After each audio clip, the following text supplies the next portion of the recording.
Olá, bom dia! Seja bem-vindo ao programa Palavras de Vida da Arquidiocese do Rio de Janeiro. Um programa que há 48 anos entra na sua casa. Fique com a gente com a nossa programação. Olá, bom dia, Padre Arnaldo, e um bom dia especial a você que nos acompanha nessa manhã de domingo em mais um programa Palavras de Vida, o programa oficial da Arquidiocese do Rio de Janeiro na TV Brasil. Começo o programa de hoje convidando você a interagir com a gente, enviando o seu comentário ou sugestão para o e-mail que aparece aqui na tela. É o palavrasdevida@arquidiocese.org.br. E te convido também a se inscrever no nosso canal no YouTube. É só buscar por Palavras de Vida TV Brasil. Lá você encontra todos os programas que já foram ao ar e algumas reportagens especiais feitas pela nossa equipe. E no último dia 23 de julho, o cardeal arcebispo do Rio, Dom Orani João Tempesta, comemorou seu aniversário natalício. Com toda a nossa gratidão, e em nome dos veículos de comunicação da Arquidiocese do Rio, nós preparamos uma homenagem especial em agradecimento a Deus por lhe ter concedido mais um ano de vida. Vamos assistir.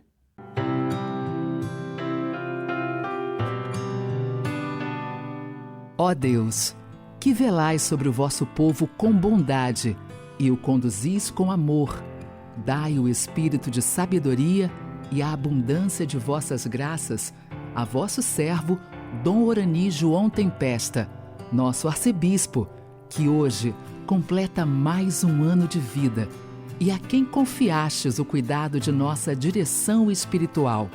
Que ele tenha saúde, paz e muitas alegrias, e que pela intercessão da Virgem Maria e de São Sebastião, nunca lhe falte os cooperadores necessários ao pastoreio do povo que Deus lhes confiou.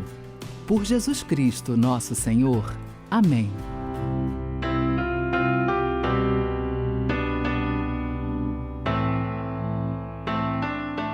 Feliz aniversário, cardeal, e que Deus o conserve fiel à missão que lhe foi confiada. E agora, vamos para o Vaticano acompanhar a catequese do Papa Francisco.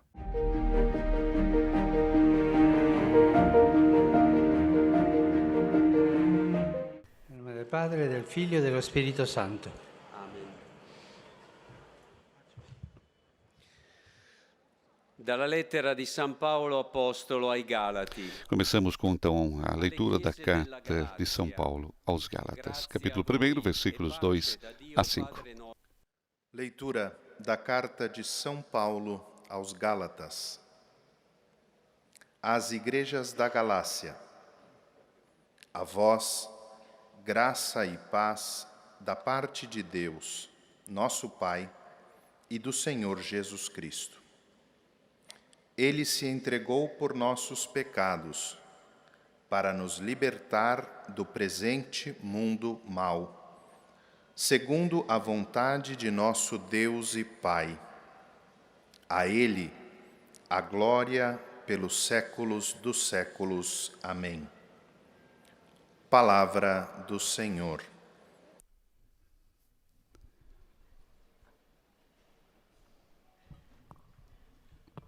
Cari fratelli e sorelle, buongiorno.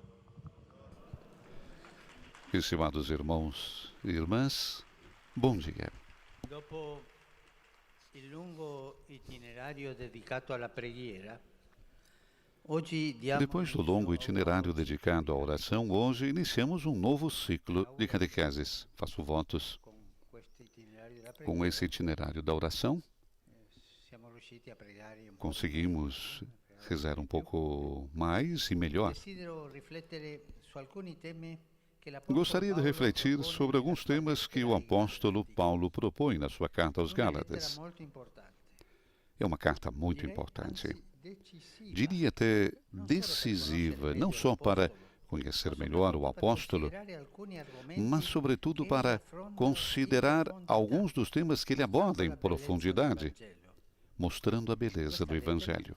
Nesta carta, Paulo faz muitas referências biográficas que nos permitem conhecer a sua conversão e a decisão de dedicar a vida ao serviço de Jesus Cristo. Também trata de algumas temáticas muito importantes para a fé, tais como a liberdade, a graça e o modo de vida cristão, que são extremamente relevantes porque tocam muitos aspectos da vida da igreja de hoje. É uma carta muito atual. Parece escrita para os nossos tempos. A primeira característica que emerge desta carta é a grande obra de evangelização realizada pelo apóstolo, que visitou as comunidades da Galácia pelo menos 2 vezes durante as suas viagens missionárias. Paulo dirige-se aos cristãos daquele território. Não sabemos exatamente a que área geográfica se refere.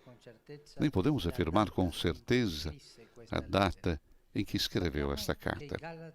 Sabemos que os gálatas eram uma antiga população celta, que através de muitas vicissitudes se estabeleceu naquela extensa região da Anatólia, que tinha sua capital na cidade de Ancira, hoje Ankara, capital da Turquia. Paulo relata apenas que, por causa de uma doença, viu-se obrigado a permanecer naquela região. Ao contrário, São Lucas, nos Atos dos Apóstolos, encontra uma motivação mais espiritual. Diz que, atravessando em seguida a Frígia e a província da Galácia, foram impedidos pelo Espírito Santo de anunciar a palavra de Deus na província da Ásia. Os 2 fatos não são contraditórios, pelo contrário, indicam que o caminho da evangelização nem sempre depende da nossa vontade e dos nossos projetos, mas requer a disponibilidade a deixar-nos plasmar e seguir outros caminhos que não estão previstos. Uma família que eu saudei disse que deve aprender o letão e outra língua vão como missionários em outras terras. E hoje também, o Espírito leva também hoje para outros lugares, levam para outras terras para a missão. O que verificamos, contudo, é que, na sua incansável obra de evangelização, o apóstolo conseguiu fundar várias pequenas comunidades espalhadas por toda a região da Galácia. Paulo, quando chegava a uma cidade, a um povoado, a uma região, não fazia uma catedral, fazia pequenas comunidades. É o fermento da nossa cultura cristã de hoje. Começava fazendo pequenas comunidades, e essas pequenas comunidades cresciam e iam avante. Também hoje esse método pastoral também se faz em todas as regiões missionárias. Eu recebi uma carta semana passada de um missionário de Papua Nova Guiné e disse que está pregando o evangelho na selva, na floresta, com pessoas que não conhecem nem quem fosse Jesus Cristo. É muito bonito isso. E faz pequenas comunidades. Também hoje esse método da pequena comunidade, da primeira evangelização funciona. O que queremos notar é a preocupação pastoral de Paulo. Era todo fogo ele, que após a fundação dessas igrejas, tomou consciência de um grande perigo. O pastor é como o pai e a mãe, que logo veem os perigos para o filho, o perigo que corre para o seu crescimento na fé. Ali vem os perigos crescendo. De fato, alguns cristãos, alguém dizia também, aí vem os urubus para fazer estragos na comunidade. De fato, alguns cristãos vindos do judaísmo tinham se infiltrado nessas igrejas e astutamente começaram a semear teorias contrárias aos ensinamentos do apóstolo, chegando ao ponto de o difamar. Começam com a doutrina e depois vão denegrir, difamar o apóstolo, tirar a autoridade do apóstolo.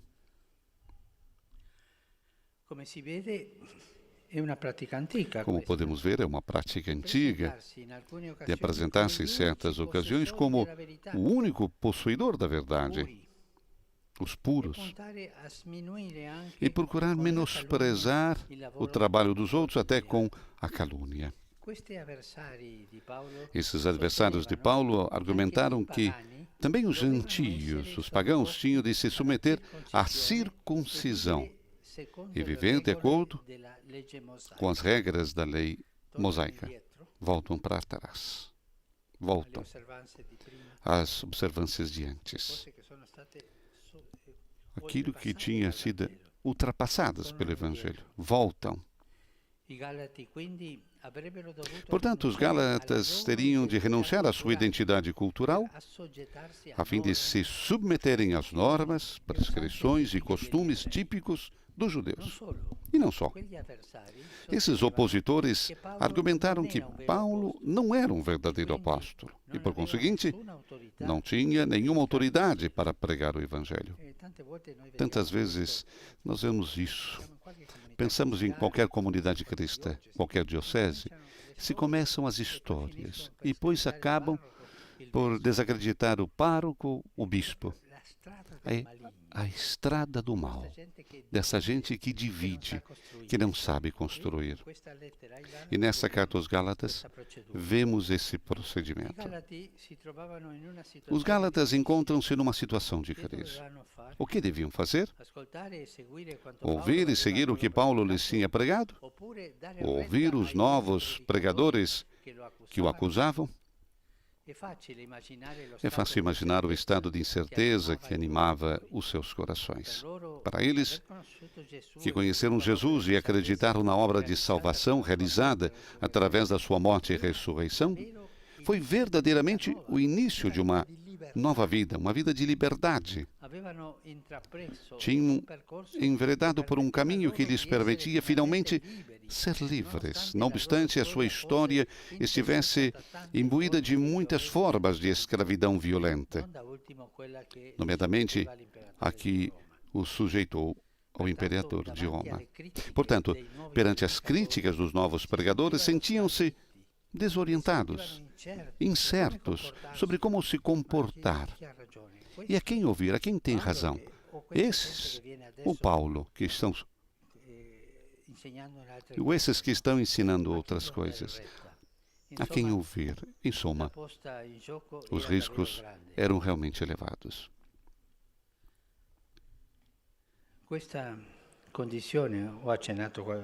Essa condição, acenei recentemente, não está longe da experiência que muitos cristãos vivem nos nossos dias. Com efeito, ainda hoje não faltam pregadores que, especialmente através dos novos meios de comunicação, se apresentam para anunciar o Evangelho,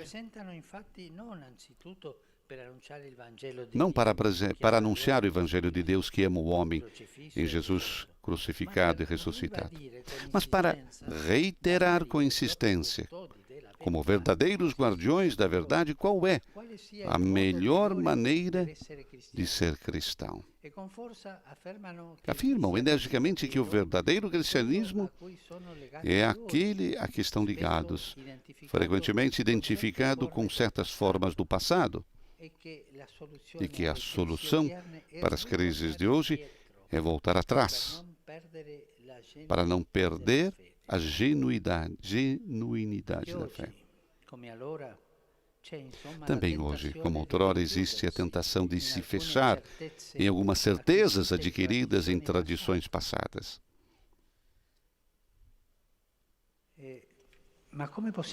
Mas como podemos reconhecer essa gente? Por exemplo, uma das traças do modo de procedimento é a rigidez.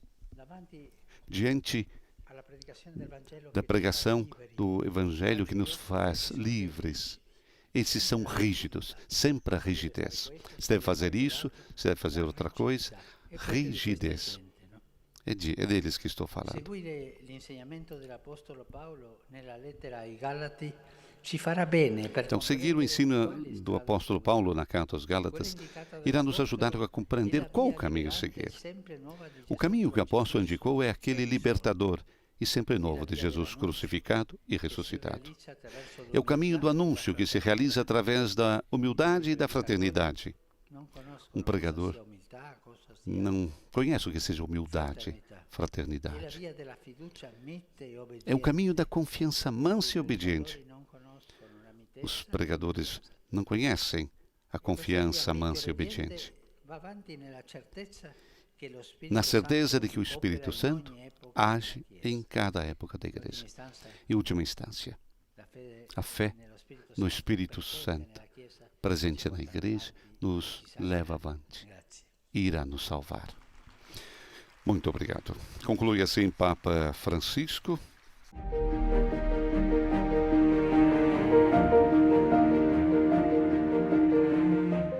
E nós continuamos no Vaticano, agora com as notícias internacionais. A nossa correspondente Bianca Fracalvieri traz as últimas informações direto da Praça de São Pedro. Olá, Vinícius. Como ouvimos a audiência geral, o Papa iniciou um novo ciclo de catequeses. Depois da oração, agora é a vez então da Carta aos Gálatas, da qual Francisco então vai propor alguns temas para a nossa reflexão.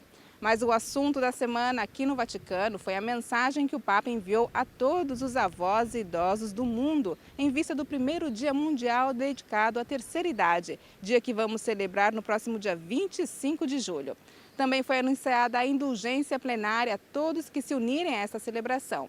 Mas em sua mensagem, Francisco ressalta como os avós foram penalizados com a pandemia. Mas, claro, não falta esperança nas palavras do pontífice. Esperança, mas não só. Há também um empurrãozinho por parte do Papa. Afinal, diz ele, a tarefa de anunciar o Evangelho não tem idade e não se aposenta. Vamos ouvir. Nel Vangelo di Matteo, Gesù dice agli apostoli: andate dunque e fate discepoli tutti i popoli, battezzandoli nel nome del Padre, del Figlio e dello Spirito Santo, insegnando loro a osservare tutto ciò che vi ho comandato. Queste parole sono rivolte anche a noi oggi e ci aiutano a comprendere meglio che la nostra vocazione è quella di custodire le radici, trasmettere la fede ai giovani e prendersi cura dei piccoli. Ascoltate bene, qual è la vocazione nostra oggi, alla nostra età? Custodire le radici, trasmettere la fede ai giovani e prendersi cura dei piccoli.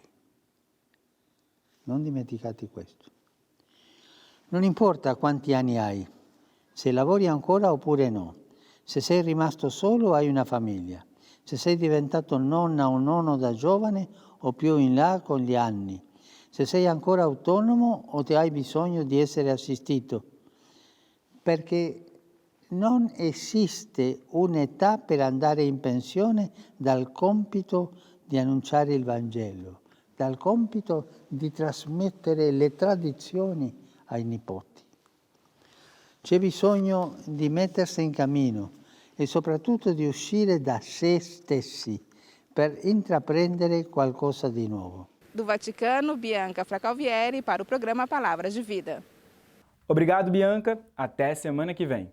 E no próximo bloco você confere as últimas informações direto de Brasília no boletim Igreja no Brasil. Voltamos em instantes.